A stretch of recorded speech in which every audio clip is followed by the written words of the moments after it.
Hello. Hello सत साहिब भगत जी। सत साहिब जी। हाँ भगत जी, ये पूछना चाहता था, गुजरात से बोल रहा हूँ मैं जी। कि हमारे संबंध में कोई मर जाता है तो उधर जा तो सकते हैं ना? जाने के लिए कोई मना नहीं है, सुख दुख में शामिल होने के लिए हाँ गुरुजी ने मना नहीं किया है। हाँ हाँ हमने केवल अपनी मर्यादाओं का और गुरुजी ने जो नियम बताए उनका ध्यान रखना है, बाकी चाहे कहीं जाओ। हाँ। उधर खाना तो नहीं खाना है ना? खाना केवल हमने उधर खाना नहीं सब। खाना हाँ केवल हमने उस दिन नहीं खाना जिस दिन उनका जो प्रोग्राम होता है, जो 13वीं होती है ना, हाँ उस दिन तो हाँ खाना तो तेरहवीं दूर के की दिन। बात है, हमने जाना भी नहीं है वहाँ पे। अच्छा, हाँ, जाना भी नहीं है। 13वीं के दिन नहीं ध्यान जाना। रखना, अगर हाँ आपके घर के अंदर ये ऐसी कोई घटना घट गई जब, तो आप जाओगे कहाँ, वहीं रहोगे। हाँ ठीक है। हाँ, बाकी वही अगर आपकी रहेगा। किसी रिश्तेदारी में या कहीं और ऐसी घटना घट रही है और वहाँ पे अगर 13वीं का प्रोग्राम है, तो आपने उस दिन हाँ वहाँ पे बिल्कुल नहीं जाना, चाहे वो कितना नाराज हो, चाहे कितना आपका वो प्रिय हो। जिस दिन वो शरीर अच्छा, छोड़ता है उस दिन आप वहाँ पे जा सकते हैं, दूसरे दिन जा सकते हैं, उस दिन तीसरे जा दिन जा सकते हैं सकते। हाँ वहाँ पे बैठने के लिए, दुख में शामिल होने के हाँ हाँ। लिए। ठीक है। और जब आप उसके दुख में शामिल बराबर। होने जा रहे हो ना, तो उस दिन आप वहाँ पे खा भी सकते हो, पी भी सकते हो, ऐसी कोई मतलब बाउंडेशन नहीं है, अगर आपको भूख लग रही है हाँ तो। लेकिन हाँ जिस हाँ। दिन उनका जो प्रोग्राम होता है उस दिन आपने वहाँ पे पानी भी नहीं पीना, जाना भी नहीं है, क्योंकि गुरुजी ने बराबर। ये चीजें इसलिए मना की है कि जब तक हम इन परंपराओं को नहीं छोड़ेंगे, जब तक हम वहाँ हाँ पे हाँ। जाके सहयोग करना नहीं छोड़ेंगे, तो जगत को हम क्या संदेशा देंगे, बराबर जगत कैसे सही। छोड़ेगा। बराबर। इसलिए हमने ना तो वहाँ जाना नहीं है, तो फिर उसके बाद फिर और तो बात फिर रही क्या गई।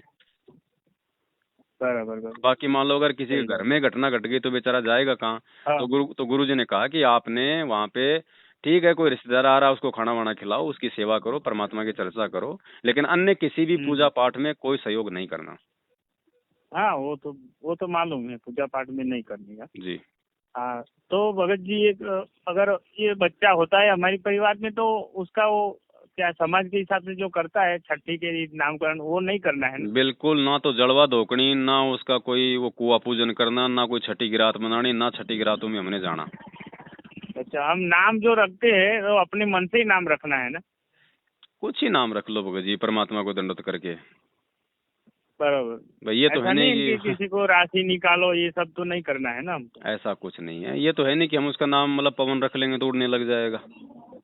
हैं? हाँ हाँ, जो भी नाम जो रख मर्जी सकते। नाम रख लो भगत जी, परमात्मा की दया से, है ना। हम्म। बाकी ऐसा कोई नामकरण के लिए कोई पंडित को दिखाना या उसका कोई पंचांग बनवाना, उसकी जन्म कुंडली बनवाना, ये नाटक नहीं करने। हाँ। मालिक नहीं, ये ने नहीं नहीं, मालिक हाँ ने वो तो बना समझ रखी है उसकी गया। जन्म कुंडली, वैसा ही होगा, उसके अलावा चाहे कोई कितने कर ले कुछ नहीं होगा। बराबर। हाँ। भगत जी, बीच में नंबर आपका बंद हो गया था क्या? बीच बीच में मैं भी बंद हो जाता हूँ लगता कई नहीं, बार, नंबर ही नहीं नंबर बंद हो जाता है। आ जाती है प्रॉब्लम भगत जी, आप जानते हो काम धंधे वाले आदमी है, अब हम कोई ऐसा तो है नहीं कि संगत हमारे को भाई मैनेजमेंट की इतना दे रही है खाने के लिए, नहीं है कि नहीं, नहीं। वो तो हाँ, तो हमने बराबर। अपना हाँ काम धंधा करके अपनी रोजी रोटी करनी है, तभी आपका समाधान कर पाएंगे, नहीं तो हमारी बुद्धि भ्रष्ट हो जाएगी, आपका क्या करेंगे। हाँ, वो तो बराबर हो, काम धंधा तो करना ही है, भक्ति भी है ना, करना है। क्योंकि आराम का खाने से बुद्धि भ्रष्ट होती है ना। हाँ, वो तो मेहनत तो करना ही है। हाँ। भगत जी, ये लास्ट में जब गुरुजी जेल में गया, जो कांड हम्म। बर वाला कांड हुआ था, हम्म। तो भगत जी की सही में कितने भगत जी जुड़े हुए थे? टोटल उस समय ये तक तो नामदान केंद्रों, ये तो अभी नामदान केंद्रों में बहुत भगत जी बन रहे हैं, लेकिन जब सही में गुरुजी ने कितने लोगों को नाम दिया था 14.5 लाख। 2014 में? साढ़े साढ़े 14 लाख। 14.5 लाख हम्म। 2014 में? हम्म। अच्छा, वही तो अभी गुरुजी को जेल में है, तो हम अगर कभी उसका दर्शन करना चाहे तो कर सकते हैं? अलाउ नहीं है, ना मिल सकते, ना आप उनके दर्शन कर सकते। अच्छा, ऐसा है। देशद्रोह का मुकदमा है भाई। हाँ, देशद्रोही का मुकदमा है, तो इधर जा भी नहीं सकते। जाना भी किस लिए है, परमात्मा आपके घर पे नहीं है क्या। करते तो है, तो जब आश्रम फोटो में आ है। जाएं, जब सत्संग करे उस समय जाओ, आज क्या करोगे वहां जाके। हाँ, वो तो बराबर है। ये तो मूर्ख बनाया सही जा रहा है बात। संगत को इन लोगों के द्वारा। हाँ। वहां जाओ, धक्के खा तो के आ भगत जी, जाओ। हाँ, हम्म, बताओ। क्या गुरुजी आ पाएंगे कि नहीं आ पाएगा, क्या अंदाजा है? देखो ये तो आप सोचो भगत जी, अब मैं कोई अंतर्यामी तो हूँ नहीं जो बता दूंगा गुरुजी आएंगे कि नहीं आएंगे, ये तो आप सोचो। नहीं वो तो हम तो अंतर्यामी नहीं है। हाँ वो तो पहली बात तो आप भगत तो ने ये सवाल ही पुराने नहीं इसके करना लिए। चाहिए। नहीं कोई नहीं पुराना नहीं होता यहाँ, मैं पुराना लग गया तो मेरे कोई मतलब फीस थोड़ी लग गई भगत जी। हाँ पहली बात तो भगत ने ये सवाल ही नहीं करना चाहिए गुरुजी आएंगे या नहीं आएंगे। ये सवाल करने का मतलब है हमने सत्संग नहीं सुने परमात्मा के अच्छे से। वो तो क्या है कि हमको थोड़ा दुख होता है क्या कि गुरुजी दुख किस बात का होता है? सत्संग में मजा आता है। दुख किस बात का भगत जी? परमात्मा कोई बेचारा है, लूला है, लंगड़ा है, गरीब है, ऐसा है, क्या है वो? नहीं ऐसा तो नहीं।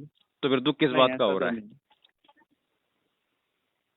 क्या दर्शन करेंगे तो अच्छा है, ऐसी बात है ऐसा। तो दर्शन तो भगत जी, दर्शन तो जब आएगा समय तो परमात्मा दर्शन भी देगा। हाँ बाकी जो परमेश्वर जो होते हैं जब सतगुरु रूप में धरती पे आते हैं, चाहे उनकी फोटो का दर्शन करो चाहे उनका साक्षात दर्शन करो, दोनों बराबर है। फिर साधना टीवी पे आप सत्संग सुनते हो, आशीर्वाद मिलता है, फिर वो क्या नाटक चल रहा है भगत जी? नहीं तो सही है। सत भक्ति में ये चीजें मायने नहीं रखती है, ये सत भक्ति है। हाँ। थोड़ा सा ज्ञान को आधार बनाओ भगत जी, सत्संगों को थोड़ा सा मतलब आप लोगों ने विचार करना पड़ेगा भगत जी। हाँ साधना चैनल पे आता है सत्संग तो सुनते हैं। बिना सत्संगों की बात नहीं बनेगी भगत जी, मार खा जाओगे बीच में। हाँ हाँ साधना चैनल मालिक पे को आता है समझो, ये कोई आम सत्संग व्यक्ति नहीं है, कोई आम संत नहीं है भगत जी, ये परमेश्वर है। और हाँ हाँ वो तो उनका ज्ञान परमेश्वर को कौन रोक देगा जेल में आने से? बराबर कौन रोक देगा? और वो जिस काम को वो करने के लिए आया है उसको कौन रोक देगा? बराबर कोई वो नहीं। जिस युग में जब भी आता है, जिस भी मकसद से आता है, उसको पूरा करके जाता है ना। पूरा करके जाता है। तो आज और उसको कौन रोक सत्संगों में देगा? हाँ हाँ गुरु जी ने कई सत्संग में बताया था भी कि भाई जो भी हो जाए कि चाहे जेल की फांसी हो जाए लेकिन ये काम करके छोड़ूंगा, ये भी सुना है तो सत्संग। ये तो फिर बोलने का मतलब ही नहीं कि गुरुजी आएंगे कि नहीं आएंगे।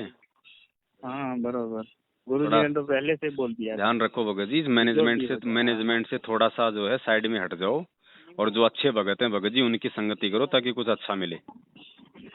हाँ हाँ और सत्संग सुनो परमेश्वर का। मैनेजमेंट के साथ मैनेजमेंट में नहीं जाते। हट ही जाना, अगर थोड़ा बहुत भी हो तो उतना भी अपने आप को हटा लो। अगर आने वाले समय में अगर अपना बचाव चाहते हो तो भगत जी हटा लो इनसे, ये काल के एजेंट हैं, आपको साफ बता रहे हैं। हाँ हाँ हाँ उसी वो लोग ने ही तो ये सब षड्यंत्र करवाया था। और कभी चवन्नी तो भूल के मत दे देना, ध्यान रखना। सौपन में भी मत दे देना चवन्नी तो कभी। नहीं नहीं नहीं। बाकी अपनी भक्ति करो, अपना भगत जी काम आप धंधा अभी करो, आपको किसी की जरूरत नहीं होनी चाहिए इस भगवान के अलावा। हाँ हाँ हाँ इस समय कहाँ पे हो अभी आप? मैं भगत जी अपने घर पे हूँ इस समय। अच्छा हाँ घर पे हो? जी। नहीं मतलब राजस्थान में हो, ऐसा जयपुर से हो ना आप तो? मैं रहने वाला जयपुर का हूँ, बाकी अच्छा। मैं ऑल ओवर इंडिया चक्कर काटता रहता हूँ भगत जी। हाँ हाँ। चलो खा लिया, खाना खा लिया? अरे खा लिया क्या भगत जी, पचा लिया। हाँ हाँ हाँ चलो ठीक है बड़े भाई हैं। हाँ ठीक है। सत साहिब। सच है।